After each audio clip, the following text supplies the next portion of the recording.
Oui, merci. Bonsoir à tout le monde. Je pense que le film que nous venons de voir ne manquera pas de vous faire réagir et de faire réagir Yves Mathieu, qui va donc nous donner une conférence. Quelle longueur vous a été demandé? Quelle durée, Francis? Une quarantaine de minutes? D'accord. Vous avez travaillé à l'IFP, l'Institut français du pétrole. Vous avez été membre, ou vous êtes encore membre, de cette association qui a été souvent mentionnée dans le film. L'ASPO, c'est quoi exactement? Redites-nous. Je suis membre de l'ASPO, c'est-à-dire l'ASPO, c'est un groupe de scientifiques de différentes disciplines qui cherchent à savoir quand est-ce qu'aura lieu ce fameux pic du pétrole, le fameux pic du gaz, du charbon, le fameux pic de l'énergie. Voilà. Et donc actuellement, nous avons une philosophie qui est un peu plus différente. Ce n'est pas le pic que nous cherchons, c'est la période, c'est l'époque ou le temps, l'année où vous n'aurez plus satisfaction de la demande. On ne pourra plus satisfaire votre demande. Ça ne veut pas dire que ce sera après un pic de production. On peut avoir un pic de production, une réduction de la production, tout en ayant pour vous une satisfaction de la demande. Par ailleurs, vous venez de me dire, vous avez été consultant expert dans de nombreuses occasions pour des gouvernements, pour des grandes entreprises. Resituez-nous la chose. Oui, alors j'ai travaillé dans une trentaine de pays pour un certain nombre de gouvernements ou pour un certain nombre d'entreprises pour savoir si les risques encourus en exploration ou en production, les risques financiers et les risques politiques, étaient supportables ou non. Donc j'ai fait ce travail-là pour un certain nombre d'entreprises françaises ou étrangères. Pourquoi? Parce que tout simplement, dans l'instant où vous injectez de l'argent dans l'exploration et la production, c'est perdre dizaines de millions de dollars, voire centaines de millions de dollars. Donc, les entreprises ou les gouvernements cherchent toujours à savoir si effectivement le jeu envoie la chandelle. Donc, on demande à des gens qui ne font pas partie de leur pays ou qui ne font pas partie de leur entreprise leur avis pour conforter éventuellement leurs décisions. Avant de vous passer définitivement la parole, quand nous nous sommes entretenus auparavant, avant cette séance, vous m'avez donné quelques clés que je peux repasser à l'auditoire auparavant. Rappeler des fondamentaux. Nos consommations en énergie sont à plus de 80% fournies par les fossiles carbonés. Vous dites qu'actuellement, un des graves problèmes est que, à cause des cours du pétrole, ce qui a été abordé dans le film, à cause des cours du pétrole, on ne fait plus les recherches qui permettraient d'accéder à de nouvelles réserves et que c'est peut-être là qu'il va falloir un réajustement. Vous pensez que en 2050, c'est-à-dire finalement dans pas très longtemps, les hydrocarbures et le charbon fourniront encore environ 50% de la consommation, enfin de la production et consommation de la demande énergétique mondiale. Donc ça reste des fondamentaux. On l'a compris quand même avec le film, mais et ça va être, je pense, à répétition dans les tables rondes que nous allons avoir, et qu'a présenté Francis Rancard tout à l'heure, cette question des chiffres, cette question des niveaux relatifs, et ça, c'est pas forcément évident à avoir en tête. Donc je pense que nos intervenants auront à être très pédagogues, parce qu'on a beau nous le redire, ce sont des chiffres qu'on oublie très facilement. Je vous laisse la parole, Yves Mathieu. Merci.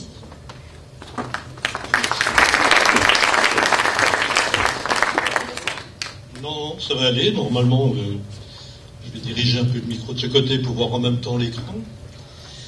Donc, je suis géologue, je suis un membre de l'ASPO, je suis le membre d'un certain nombre de sociétés savantes cherchant à savoir qu'est-ce qui va se passer dans les années à venir et comment nous allons aborder cette transition énergétique de telle façon qu'elle soit la plus acceptable pour tous.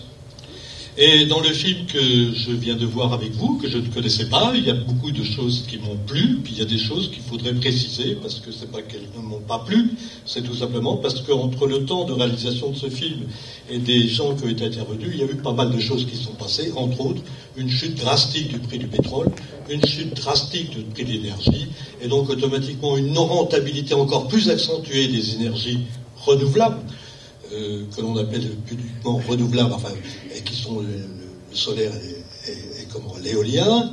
Et donc on est dans un monde qui est un monde assez difficile à comprendre, puisqu'on est vers une crise qui n'est pas une crise de l'énergie, puisque l'énergie n'a jamais été aussi bon marché, mais qui va devenir une crise de l'énergie. Donc moi je vais vous parler des sources d'énergie fossiles, essentiellement les hydrocarbures et le charbon, le passé, le présent et l'avenir. Je vais commencer par un bref petit aparté sur les problèmes, sur ce que nous a apporté une énergie abondante et bon marché. Après, je vous passerai sur les productions et les réserves attendues en ce qui concerne les hydrocarbures et le charbon. Qu'est-ce qu'on en fait exactement de ces produits, en touchant aussi les énergies renouvelables. Et puis après, je vous parlerai de ce qu'on pourrait éventuellement espérer dans l'avenir, alors une espérance tout à fait pondérée, liée au fait que, effectivement, je ne suis pas tellement pour un changement climatique.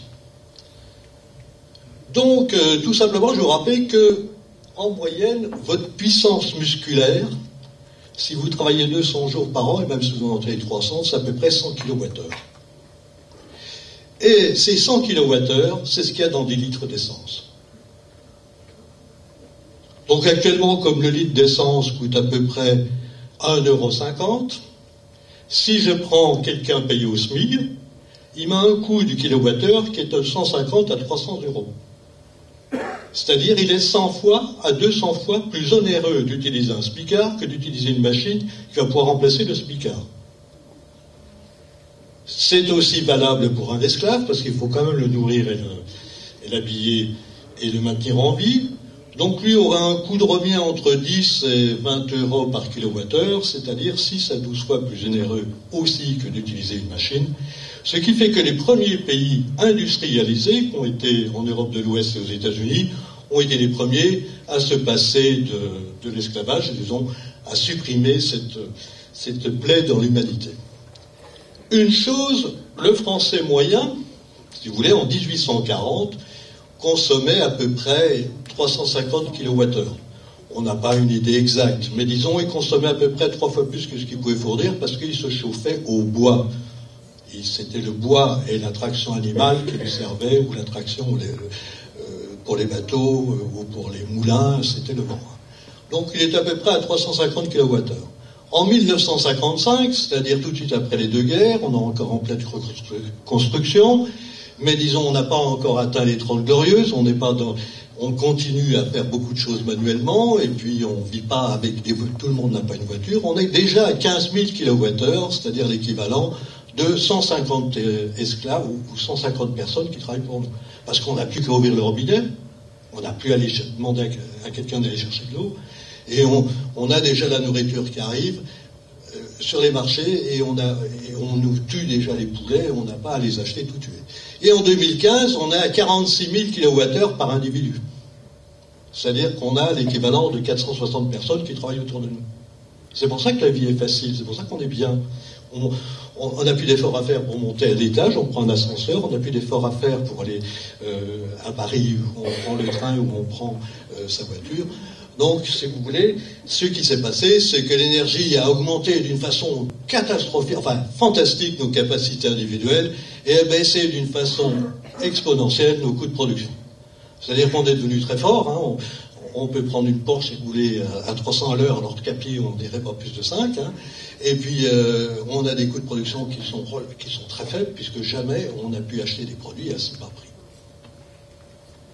Donc, simplement un graphe qui vous montre ce qui a été dit dans le film. Vous avez ici la fluctuation annuelle entre 1960 et 2015 de la richesse du monde en noir, alors d'une année sur l'autre, elle monte ou elle descend, et de la consommation d'énergie en rouge. Et vous voyez que les deux courbes sont parfaitement imbriquées, c'est-à-dire plus vous consommez de l'énergie, plus votre richesse augmente, plus et si jamais il y a des crises, comme il y a eu la crise en 75, vous avez cette chute, eh lié à un premier choc pétrolier, 1980, deuxième chute liée au choc de 78, où vous avez pratiquement un effondrement de l'économie mondiale, et en 92 aussi, et puis en 2000, je sais plus combien, c'est 2009, je crois 2008, suite à la flambée des cours du pétrole, eh bien vous avez une récession économique mondiale.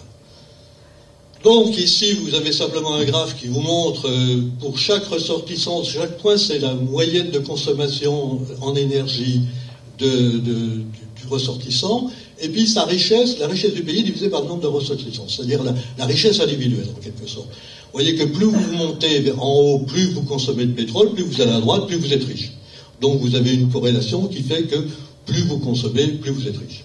Et donc le Français moyen est actuellement à peu près 4 tonnes d'équivalent pétrole par an, et de consommation énergétique, et à 44 000 dollars. En 1955, il était au niveau du Brésilien actuel, enfin un peu plus pauvre, mais disons autant consommateur, et en 1840, il était au niveau d'un Africain. Donc la question qui se pose et qui a eu lieu pendant tout ce film, c'est s'il y a moins d'énergie, est-ce qu'on ne risque pas de devenir moins riche? Il y a de fortes chances. La deuxième des choses, c'est que plus vous êtes riche, donc plus vous consommez d'énergie, et plus vous êtes riche, plus votre durée de vie est longue. Hein? Voilà, vous avez la corrélation pour la France. Le Français, en 1840, vivait 45 ans. Il avait l'espérance de vie actuelle du Zaïrois. En 1955, il vivait à peu près de l'ordre de 65, 67, entre 65 et 70 ans. Il avait l'espérance de vie de je ne sais plus lequel. Et puis actuellement, on est tout en haut parce que nous consommons beaucoup d'énergie. Voilà. Alors, qu'est-ce qu'on consomme comme énergie ? Vous avez ici la consommation énergétique mondiale entre 1915 et 2015, suivant le vecteur énergétique que vous utilisez. Donc les renouvelables en bas, qui n'émettent pas de CO2, le charbon ensuite, les liquides pétroliers. Je mets liquides pétroliers, pourquoi ? Parce que c'est tout un ensemble. Il n'y a pas que du pétrole tout simplement, il y a plusieurs types de pétrole. Et le méthane, pour ne pas dire gaz naturel, parce que les gens qui font de l'écologie ne supportent pas l'idée que j'appelle gaz naturel le méthane, donc je dis maintenant méthane, et puis nucléaire. Donc la consommation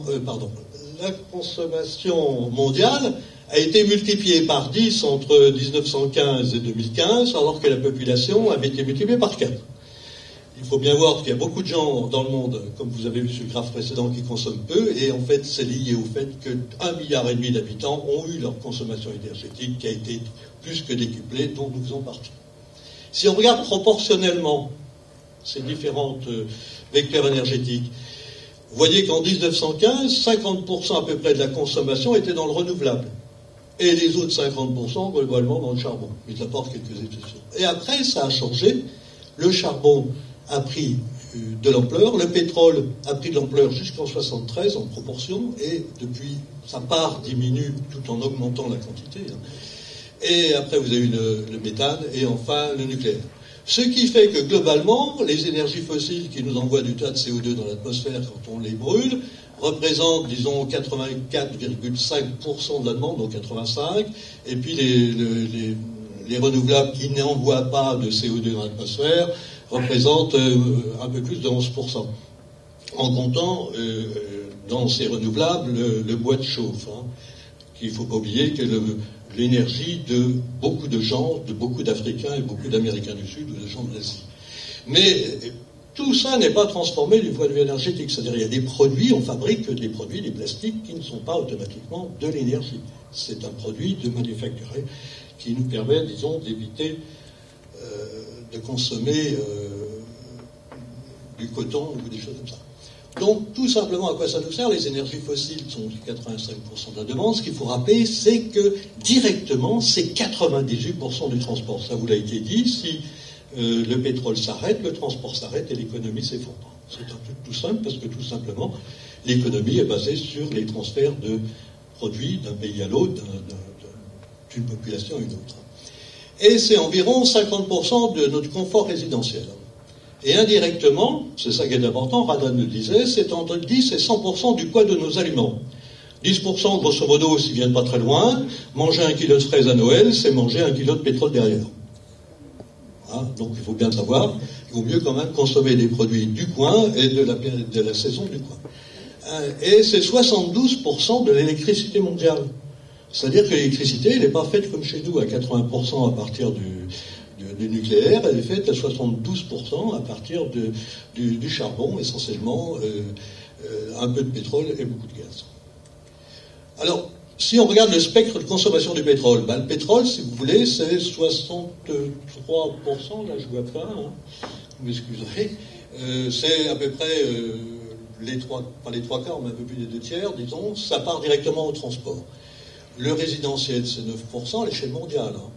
Et l'industrie, c'est 8%, l'électricité, c'est 7,2%. L'électricité, c'est quoi? C'est les îles, c'est les pays îliens qui n'ont pas de ressources et il vaut mieux promener une baril, des jerrycans de pétrole que de construire des ports minéraliers pour amener du charbon ou des usines de dégasification de gaz pour amener du gaz liquide. Donc les autres, c'est le secteur primaire, c'est-à-dire l'agriculture, la pêche, les mines, les carrières et les pertes. C'est-à-dire que dans la chaîne pétrolière, quand vous consommez du pétrole, hein, vous avez 90%, vous consommez 90% du pétrole fourni, exploité.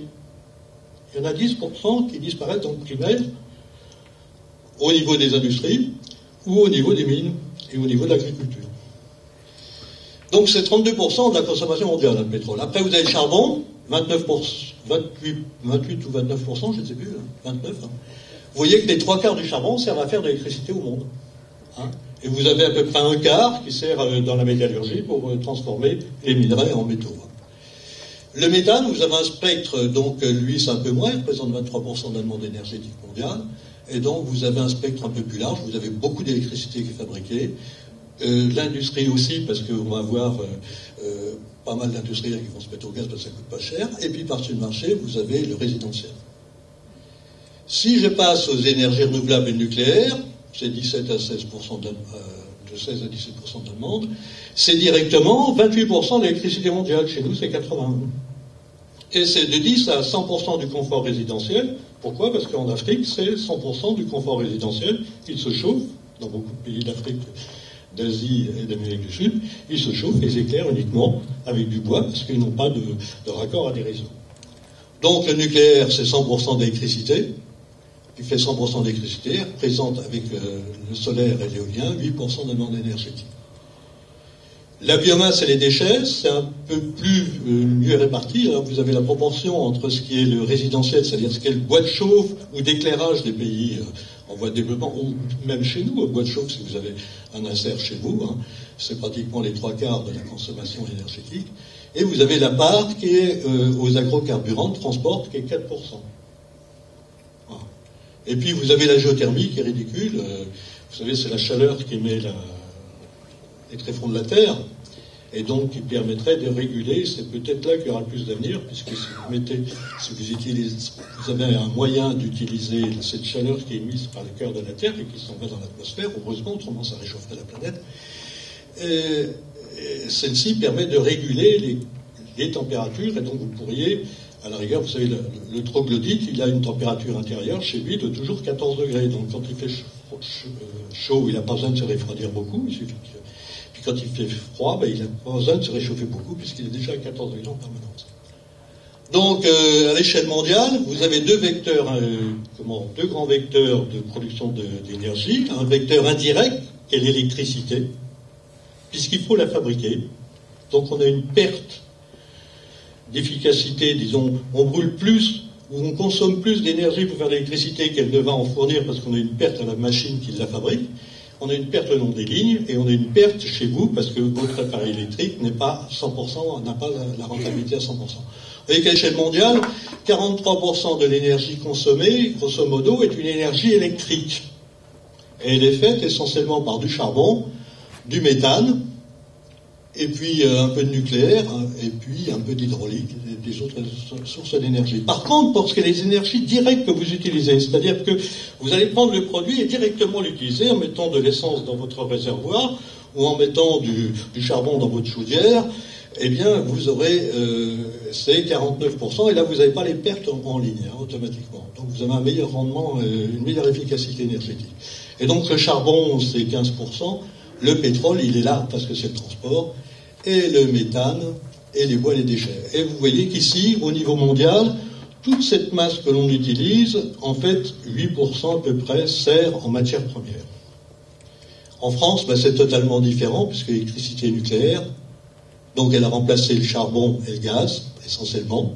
Il y en a très peu, c'est juste pour faire de l'électricité d'appoint en cas de pic de consommation d'électricité, et c'est dans le transport, le pétrole est très dominant sur le marché. Donc il faut s'affranchir de la vision française, ça a toujours été le problème qu'a dénoncé un certain nombre de gens dans le film. Alors, voilà les pays l'électricité, la part de l'électricité non polluante, c'est-à-dire qui n'ont pas fabriqué du CO2 en étant produite. Quand c'est vert, c'est entre 90 et 100%. C'est donc le cas de la France, de la Norvège, de la Suède, et puis de l'Islande, et puis d'un certain nombre de pays africains, mais là, il y a un déficit d'électricité. Donc, ils ne pourront guère utiliser l'électricité que pour s'éclairer ou faire tourner quelques machines à laver.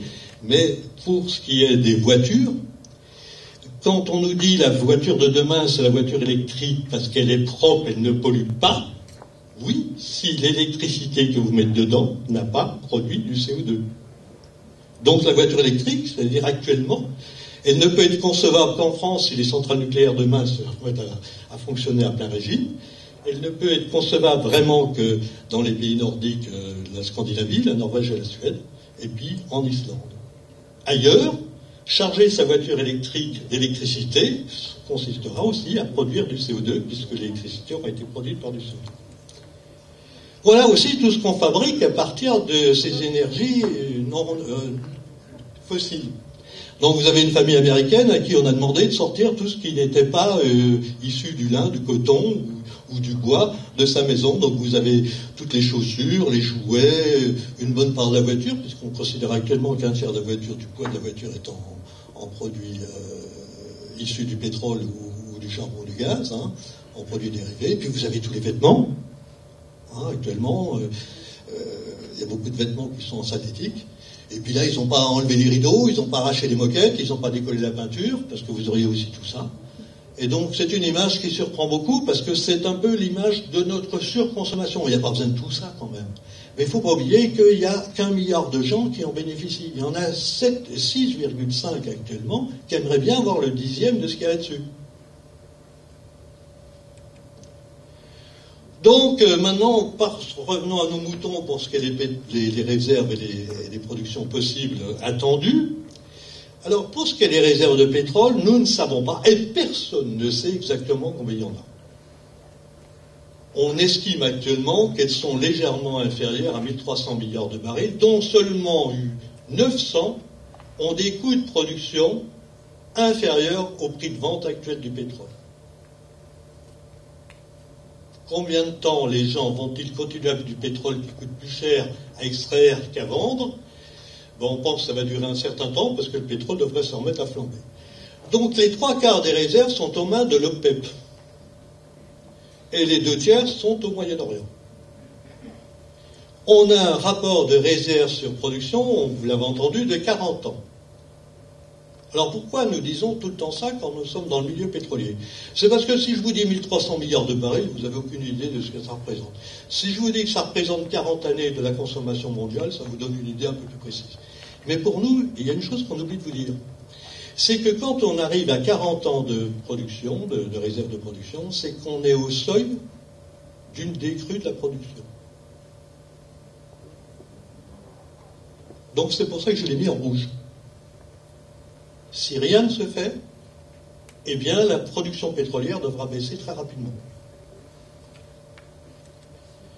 Donc là vous avez la liste, vous avez un certain nombre de pays producteurs, un certain nombre de pays exportateurs, et puis mais tous les pays sont consommateurs. Faut bien voir que tout le monde en consomme parce que c'est le sang de l'économie, c'est le sang du transport, c'est le sang de l'économie. 46% du pétrole brut est exporté, mais comme tous les pays, comme la consommation que l'on en fait, c'est des produits raffinés, et que tous les pays n'ont pas de raffinerie, en fait, il y a 66% du pétrole consommé au monde qui est exporté. C'est le produit le plus exporté au monde. Donc c'est le produit qui va coter, en quelque sorte, tous les autres produits. qui va servir de cotation de base. Donc, simplement, on en consomme à peu près 157 mètres cubes, alors arrondissant 160 mètres cubes chaque seconde de l'année. Il n'y a pas de jour férié, il n'y a pas de jour de fête. C'est le débit de la Seine, si vous allez sur le pont Mirabeau, en période normale. Vous jetez un bout de papier, puis vous le regardez, il va s'en aller très vite, et c'est le début de la Seine. Donc, aussi une chose, c'est que l'Europe n'en a pratiquement pas. Et donc, il va falloir qu'on s'en passe. Ici, vous avez un graphe qui vous montre chaque année, c'est en milliards de barils, les découvertes qu'il y a entre 1950 et actuellement. Donc vous avez 2 banques de données mondiales qui collectent toutes ces informations et qui coûtent une fortune à acquérir et qui vous montrent que tout compte fait, la majorité du pétrole a été découverte dans les années 60. Et puis en bas, vous avez en vert la production annuelle. Donc vous voyez qu'à partir des années 80, je ne sais pas si vous voyez bien, vous avez beaucoup d'années, une production qui est supérieure aux découvertes. Et qui devient de plus en plus important. Donc c'est pour ça qu'on dit que les produits fossiles ont une durée de vie limitée, parce que tout compte fait, ils ont un stock limité. Donc si je laisse les choses telles qu'elles sont, au prix du baril actuel, il n'y a pratiquement plus d'investissement. Donc on ne peut plus renouveler les réserves. On ne les renouvelle plus. Donc si je regarde la production à venir, eh bien on peut s'attendre à un déclin de la production à partir de l'année prochaine, pour les plus pessimistes, voire en 2020, pour les plus pas optimistes. Les plus pragmatiques ou les plus optimistes vont un peu plus loin. Mais bon, disons entre 2007 et 2020. Ici, vous avez la part pour les grandes régions du monde de la consommation en rouge et de la production en vert. Ce qu'il faut simplement retenir, c'est qu'il y a 2 régions du monde qui vont souffrir de ce problème. C'est l'Asie-Pacifique, la Chine et l'Inde. Et de l'autre côté, c'est l'Europe. On a un déficit de production par rapport à la consommation très important. Là, vous avez des cartes qui vous inciteraient à acheter mon atlas, qui montrent à droite, à gauche, et ce qui est fait volontairement par l'éditeur. Vous ne pouvez pas scanner votre carte et la renvoyer sous forme slide. Comme ça vous avez... Et donc, à droite, à l'extrême droite, vous avez les pays. Vous savez, nous, le litre d'essence à la sortie d'une raffinerie ne coûte pas 50 centimes. Hein. Et on le paye 1,45, 1,50, parce qu'il y a des taxes. Nous, on met des taxes en plus. Mais il y a des pays qui vendent l'essence à la pompe moins cher qu'elle ne coûte à la raffinerie. Ce sont tous les pays qui sont en couleur, là. Tous les pays producteurs, où vous achetez l'essence moins cher qu'elle ne coûte. Elle est subventionnée.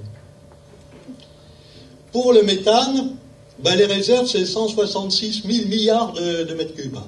C'est-à-dire un rapport de réserve sur la consommation de 60 ans. Donc, il n'y a pas le feu à la maison. Et si on regarde les réserves, elles sont essentiellement au Moyen-Orient, et puis dans l'ex-C2I, c'est-à-dire en Russie et au Kazakhstan. L'Europe aussi en est pratiquement dépourvue. Alors pareil, il y a un certain nombre de pays producteurs, un certain nombre de pays exportateurs. Tous les pays ne sont pas consommateurs, parce que c'est plus difficile de connecter un pays au gaz. Il faut installer toute une infrastructure de tuyaux. Et 30% du gaz mondial est exporté. Donc, il va suivre les cours du pétrole et il ne peut pas imposer son cours. Surtout qu'il y aura 3 marchés. Et donc, on en consomme à peu près 107 000 mètres cubes par seconde, tous les jours d'année, toutes les secondes de l'année. Et c'est 17% des émissions de CO2. Quand on regarde ici les réserves découvertes au cours du temps en noir, là, on voit qu'aussi, c'est dans les années 60 à 70 qu'on a découvert le plus de réserves. Et si on regarde la production réalisée, là aussi, on a des périodes où on a plus consommé de gaz que l'on en a trouvé. Mais comme je peux produire que ce que j'ai trouvé et ce que j'ai équipé, je ne peux pas produire le reste. Hein, c'est pareil pour nous. Eh bien, nous pourrions avoir un pic de la production mondiale de gaz vers 2027-2030. Si je me contente d'avoir les réserves actuelles. Alors, il y a 10 ans d'écart par rapport au pétrole, tout simplement parce que tout est basé là. Si le pétrole joue en flux tendu, et si nous avons 40 ans depuis des années, c'est parce que tant qu'on a 40 ans, on tient, mais pour tenir 40 ans, chaque année, on fore de nouveaux puits. C'est-à-dire, on investit. Mais on n'investit pas à longue échéance, parce que c'est une idiotie. On ne va pas investir à longue échéance. Donc, on investit au fur et à mesure qu'on a besoin. Là, actuellement, comme on n'investit plus beaucoup, même pratiquement plus rien, puisqu'on a investi, à tout casser, 200 milliards de dollars cette année, on va avoir investi dans le milieu des hydrocarbures, contre 700 milliards en 2014. Du fait de la chute du prix du baril, et donc la chute du prix des énergies, eh bien les investissements ne sont pas. Donc il nous faut 10 ans, et disons pour construire une chaîne gazière, il faut 10 ans, donc pour les contrats gaziers, il faut 10 ans, donc on a un pic qui est 10 ans plus tard. Pareil, vous avez 2 régions du monde qui vont être très sensibilisées au problème des exportations du gaz ou de leur importation, ça va être de l'Europe et l'Asie-Pacifique avec la Chine. Et ici, il y a 2 images, l'image mondiale avec au cœur, en gros, les pays producteurs et l'Europe dans un petit rond. Et puis, vous voyez une image qui nous a toujours amusé à faire à l'époque où j'ai fait la tasse, qui était la mainmise de la Russie sur la consommation de gaz en Europe. On a la pieuvre qui est là, et donc... soit on n'aime pas Poutine et on s'en fout, soit on se dit il vaut mieux l'aimer et puis continuer le gaz. Pour le charbon, la distribution mondiale est un peu plus régulière dans un certain sens. Vous avez 3 grands pôles, l'Asie-Pacifique avec la Chine et l'Inde, l'Amérique du Nord avec les États-Unis, et puis l'ex-C2I avec l'Ukraine et la Russie. Donc le rapport, on a 420 milliards de tonnes environ d'équivalent pétrole. Je mets en équivalent pétrole parce que vous avez tellement de variétés de charbon qu'il vaut mieux traduire en une seule unité. Et donc le rapport est de 115 ans, donc on est tranquille, le charbon peut encore nous fournir pour un certain nombre d'années. Il n'y a pas beaucoup de pays, il y a quand même 100 pays consommateurs, et puis ils nous fabriquent 38% du CO2, on en consomme 121 tonnes d'équivalent pétrole par seconde, c'est-à-dire à peu près 250 tonnes de charbon. Et 18% est exporté. Donc l'Europe aussi est très pauvre en charbon, je ne sais plus où elle est, c'est 4%. Alors évidemment, le charbon a été découvert au 19e, et puis en partie au début du 20e, donc je vous ai fait commencer le graphe en 2000, et donc voilà la production réalisée. Et si on continue en se disant, on se contente des 420 milliards de tonnes équivalent pétrole, eh bien on aurait un pic vers 2035. Donc quelles sont les régions impactées par le fait qu'ils ont une consommation largement supérieure et donc à la production et donc qui sont tributaires de les importations? C'est l'Europe, en dehors des pays. Donc voilà, on est là. On est parti à poil il y a moins 5000 ans, et on a eu une consommation énergétique qui est montée en flèche, grâce aux hydrocarbures et charbon. On est arrivé avec la satisfaction qu'on a tous, comme on représente ces 2 jeunes femmes au volant d'un cabriolet. Image impossible à présenter aux États-Unis sans avoir des procès. Et disons, on a un pic qui peut s'attendre vers 2020 pour le pétrole et 2025 pour le gaz, c'est-à-dire on est à rien. Puisque dans le milieu de l'énergie, vous savez qu'il faut entre 10 et 15 ans pour faire évoluer le milieu d'énergie. Et donc, vous avez la part des autres sources d'énergie renouvelable, où allons-nous, et est-ce qu'on ne va pas se retrouver relativement dans la situation de l'homme préhistorique dans les temps à venir? C'est ce que vous a dit Radan ou un certain nombre de gens, d'intervenants dans le film. Alors, une chose, c'était l'effondrement du prix du baril. C'était quelque chose de catastrophique, non plus uniquement pour le baril, parce que ça a été l'effondrement de toutes les sources d'énergie. Donc en 2014, on a un prix du baril qui avoisine les 110-120 dollars, et puis maintenant il est à 46 dollars aujourd'hui. Je crois qu'il était à 46 dollars. Alors au début, ça a été la guerre, d'après The Economist, qui est un journal américain, entre les cheikhs d'Arabie Saoudite et les cheikhs d'Amérique. C'est vrai que c'était la guerre. Mais enfin, maintenant, on peut dire que cette guerre, elle a changé, puisque ils ne se feront plus la guerre entre les deux, mais c'est une guerre qui est une guerre, disons, liée au fait qu'on a une récession économique.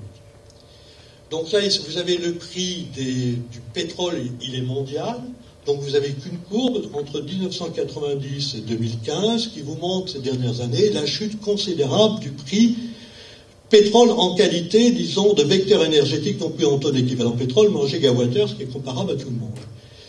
Et vous avez le prix mondial, donc qui actuellement est à moins de 4 dollars à moins de 4, je ne sais plus combien, je ne sais plus comment il est fait le graphe, mais enfin ça fait rien, il est, disons, à ce niveau-là. Ce que vous voyez, c'est que le rouge qui représente le gaz. Il y a 3 marchés du gaz. Il y a le marché américain où il s'est effondré, il coûte 3 millions de dollars le million de BTU. Le marché européen avec l'Allemagne avec 12 milliards, et le marché asiatique qui est alimenté par des bateaux, qui lui est à 15 dollars le million de BTU. Donc ce qui fait actuellement, une chose qui va vous surprendre, c'est qu'on importe du gaz de schiste américain. L'Europe importe du gaz de schiste américain. Puisqu'on le paye 3 fois moins cher qu'il est sur le marché. Donc les premiers bateaux amenant du gaz de schiste américain sont arrivés en 2015 en Europe. La France n'est pas impactée, n'a pas acheté. Mais l'Europe du Nord est déjà en train de s'alimenter au gaz américain. Alors c'est d'autant plus important que les sociétés de gaz américaines qui exploitaient les gaz de schiste n'étaient pas rentables. Ils vendent le gaz à un prix inférieur à leur prix de production. Donc ils sont en difficulté. Mais grâce aux exportations qu'ils comptent faire sur l'Europe, eh bien, ils vont se remettre à flot d'un point de vue financier. Donc, est-ce que l'énergie est chère ? Supposons que le baril de pétrole qui est actuellement de $40, ramenons-le à $1. Hein, et bien l'essence, ou à 1 euro. Hein, à 1 euro. Et bien le prix de l'essence, c'est 5 fois plus cher que le prix du baril. C'est-à-dire, il faut un prix d'un baril d'essence, c'est 5 fois plus cher qu'un prix du baril de pétrole. Le Perrier, c'est 4 fois plus cher. Et mettez du Perrier dans votre voiture, vous n'irez pas très loin. Hein. Le lait, c'est 9 fois plus cher que le pétrole. Le Coca-Cola, c'est 4 fois plus cher que le pétrole. Quant à Chanel 5, je ne sais plus combien, 60 000 fois plus cher. Enfin, ça, c'est bouleversant. Mais une chose, par exemple, le petit noir du café du matin au café, c'est 3 000 fois plus cher que le pétrole. Et vous ne râlez pas sur le prix du petit noir. Hein. Mais si le pétrole se met à doubler, vous allez râler. Alors, les réserves et ressources, qu'est-ce qu'on peut attendre dans l'avenir ? Alors, vous avez d'un côté les non renouvelables, le pétrole, le gaz naturel, le charbon et l'uranium. Donc, en gros, je mets une enveloppe toute rouge qui seront les ressources en place. Et puis, les réserves, c'est ce qu'on a découvert. Moins ce que l'on a en vert, moins ce que l'on a produit. Donc, ce qui me reste en pétrole, c'est uniquement la partie verte. Ce que je pourrais produire plus tard, c'est ce qui est dans les ressources contingentes, c'est-à-dire dans les réserves qu'on a été découvertes, mais dont on n'a pas de permis d'exploitation et qu'il faut équiper. Il faut avoir le permis de l'État et l'argent pour les équiper. Ou ce qui reste à découvrir, qui sont en orange. Du côté des renouvelables, eh bien, vous avez en vert les réserves, c'est la production qui vous est donnée par celle-ci. Les ressources qu'on est en droit d'attendre, qui sont les réserves de demain, si tout font les équipes, eh bien, ça serait d'équiper un peu mieux. Donc vous avez automatiquement une partie qui sera toujours rouge, qui est l'inexploitable, ou qui a été exploitée pour le pétrole, mais qui, disons, se renouvelle pour les renouvelables. Donc, qu'est-ce qu'on s'attend ? C'est, dans le futur, est-ce qu'on va augmenter ces réserves en intégrant les réserves qu'on n'a pas encore mis en production et en recherchant de nouvelles réserves pour des fossiles, ou en équipant, en mettant un peu plus de capteurs solaires ou d'éoliennes ou de barrages hydroélectriques à travers le monde. Ça va poser un problème énorme qui est l'acceptabilité. Quand j'étais en activité, si vous voulez, si on voulait faire un forage, on avait tout de suite une manifestation de gens tout autour. On ne veut pas de votre forage. Si vous voulez construire un barrage, ben on a vu encore dernièrement, vous avez des tas de gens qui disent, on ne veut pas construire un barrage. Si vous voulez mettre une éolienne en marche, ben, vous avez des gens qui vont dire, ça va gâcher le paysage, ça fait du bruit, enfin tout ça. On ne veut pas d'éolienne. Donc ça va être le problème d'acceptabilité. Il va falloir un jour accepter certaines contraintes. Et le deuxième des choses, c'est qu'il va falloir du financement. Donc on estime actuellement que pour satisfaire le monde correctement tel qu'il est et maintenir la stabilité, il faut injecter à peu près 100 000 milliards de dollars d'ici 2050. Alors les chiffres seront certainement précisés par mes successeurs. Actuellement on en injecte 350, il faudra en injecter 3500 par an. C'est-à-dire qu'il faudra multiplier par 10 les investissements dans le milieu de l'énergie.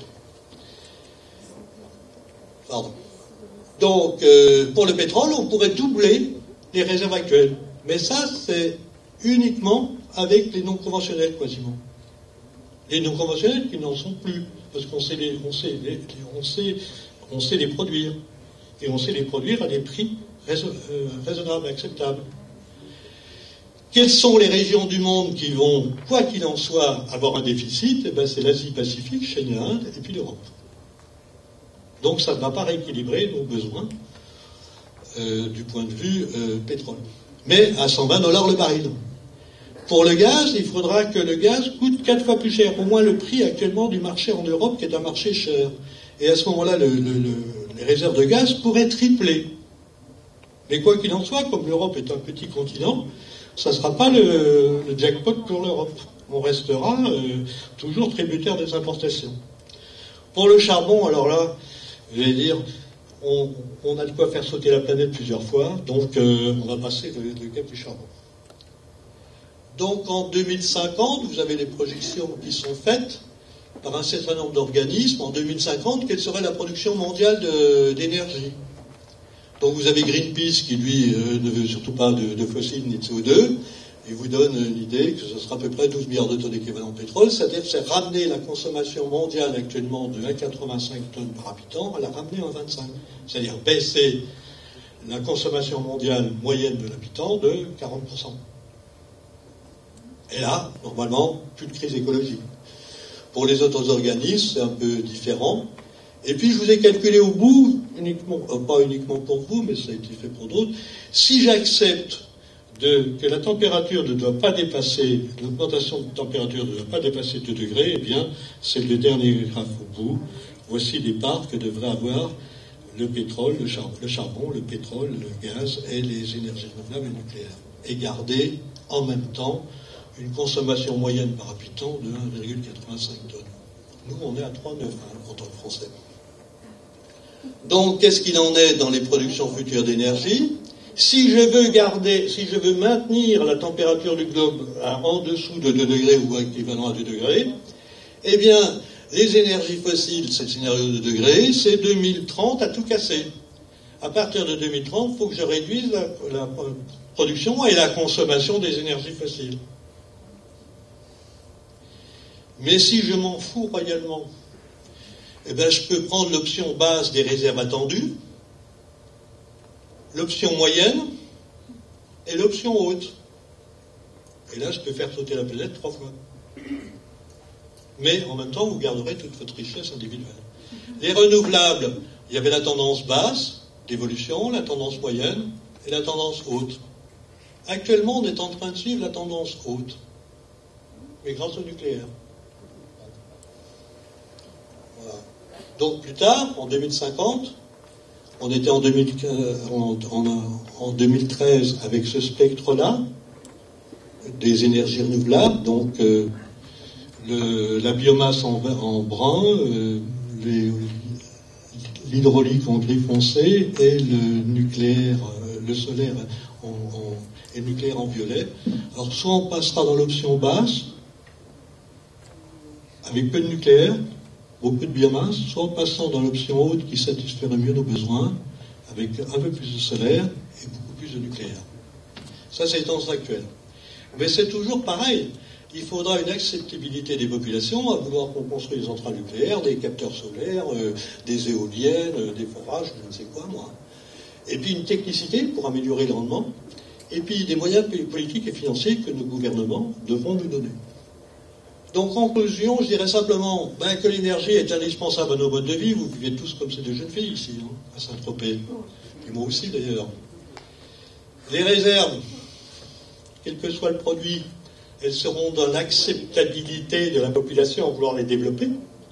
Et puis, pour ce qui est de l'électricité, dans le problème du stockage, on ne sait toujours pas bien résoudre. Ça va nous demander beaucoup d'investissements, mais pas que financiers. Moi, je suis dans l'énergie, il y a de moins en moins de gens qui viennent rejoindre le milieu de l'énergie. Au début de mes conférences, il y a une dizaine d'années, j'aurais reçu des tomates sur la figure. Par des gens qui veulent consommer de l'énergie, mais ne veulent pas consommer l'énergie qu'on leur donne. C'est toujours irrégulièrement réparti, c'est une carte du monde déformée pour le pétrole, mais ça serait la même si on la déformait avec l'éolien, le solaire, ou le charbon, ou le gaz, ou n'importe quoi. Ça va dépendre de l'intérêt politico-économique de nos présidents. On en a un qui vient d'arriver nouveau, là, et qui, on ne sait plus trop ce qu'il va faire. Et puis, il faut pas oublier que beaucoup d'énergies sont intermittentes alors que notre consommation ne l'est pas. Et donc, il va falloir stocker l'électricité, c'est le cas de l'éolien et du solaire. Ou alors, il va falloir conduire ou manger. Donc, ça va être la course. On avait conduire ou boire, et maintenant, on aura conduire ou manger. Et puis il y aura le problème du climat, et il y aura le problème des risques de rupture et de production, et le risque de rupture économique et politique, avec éventuellement de grands conflits mondiaux qui pourraient se décider. Donc on est devant deux feux rouges qui sont éclairés. Éviter une crise écologique, c'est-à-dire un changement complet de notre climatologie, et puis éviter un effondrement économique, avec tout ce que ça peut engendrer comme conflit interpays ou autre. On doit assurer un avenir acceptable par tous, y compris par l'Africain que par la personne de Saint-Tropez ou d'ailleurs. Et donc, on est contraint à une transition énergétique qui va nécessiter de très gros investissements, non seulement financiers, techniques, mais aussi dans l'acceptabilité. Il va falloir accepter le fait. Parce que si on l'accepte, ça va bien. Si on ne l'accepte pas, ça n'ira pas très bien. Voilà. Ben, je vous remercie. Vous